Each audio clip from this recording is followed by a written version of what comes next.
फसलर मूल्य श्रृंखला परिचालना एक व्यवस्था जो अनेक स्तर में अनेक लोक जोड़ी होता जमिति बिहन फसल वृद्धि फसल सुरक्षा प्रोडक्शन स्टोरेज प्रोसेसिंग बिक्री और फसलर व्यवहार। यह भिडियो आम देखा प्रत्येक स्तर में प्रत्येक व्यक्ति किपरि कार्य करने उचित जहाद्वारा समस्ते लाभवान हो पारे। आम प्रथम देखा जे किपरि किछि नकारात्मक कार्य द्वारा समस्त मूल्य श्रृंखला प्रभावित हुए। राम जड़े मक्का चाषी ता जमी से खराब मक्का बिहन व्यवहार करे। राम उन्नत प्रणाली चाषी जाने ना मक्कारे पोक लगिले तार नियंत्रण पर राम सस्ता कीटनाशक बहुमात्रा रे प्रयोग करी फसल दूषित करे। फसल अमल बेले सफा नकरी न सुखाई चिरा फटा अखारे अनुपयुक्त स्थान रे रखे। ता सहित अधिक ओजन पाई गुड़ी भी मिसई थाए।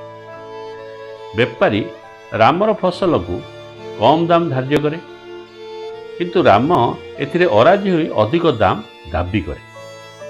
बेपारी लो क्वालिटी जोगु अधिक दाम दे पारिबनी बोली ताको बुझाए। राम रागिगिरी ताको दुर्व्यवहार करी पळै जाए। तापरे राम फसल बिकिया पई सहर मुखा हुए। सहरर बेपारी भी कम क्वालिटी थिबा जोगु एवं अधिक दर मागिबा जोगु किनिबा को मना करे। शेष रे राम फसल बिकि न पारी कम दर रे बेपारी को बाध्य हुए देबा पई और बेपारी ताकू सबुठु कम दाम रे किणे।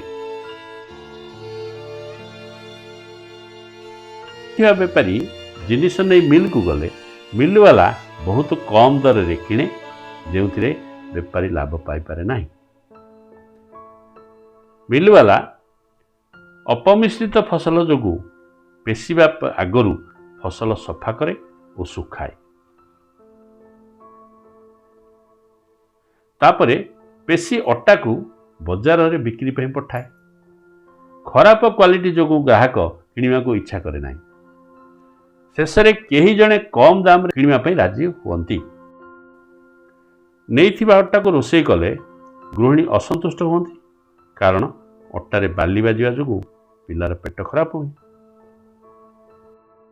एठारे राम बेपारी मिलवाला खाउंटी केही भी संतुष्ट नुहंती एवं एही मूल्य श्रृंखला रे केही का ऊपर विश्वास करि पारंती नाही।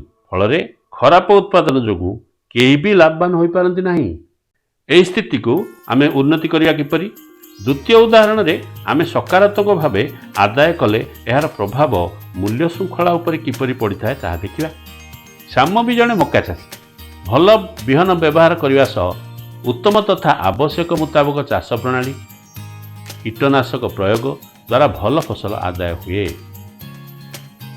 पुणी भल भाव सुखाई सफा करी नुआ अखारे उपयुक्त जगार साइती रखे। यह सह बेपारी गाड़ी पठाई जिनिस किनिया को आसिले श्याम विभिन्न जगार फसलर दर बुझिबा सह बजारर स्थिति समीक्षा करे। बेपारी देइथिबा दर ठीक लागिले बाकी चाषी मानकु सामिल करी बेपारी को भल दर रे बिक्री करे। पुणी बेपारी सहजरे भल मक्का को मिलवाला को देई भल लाभ पाए। मिलवाला भल शस्य को पेशी बजार को छाड़े। बजार रे गृहिणी मानकु एही अट्टा भल दर रे बिक्री करा जाए। गृहिणी अट्टा को रोषेई करी परिवार को खुआइले समस्ते खुशी हुअन्ति। एही मूल्य श्रृंखला रे समस्ते खुशी रुहन्ति।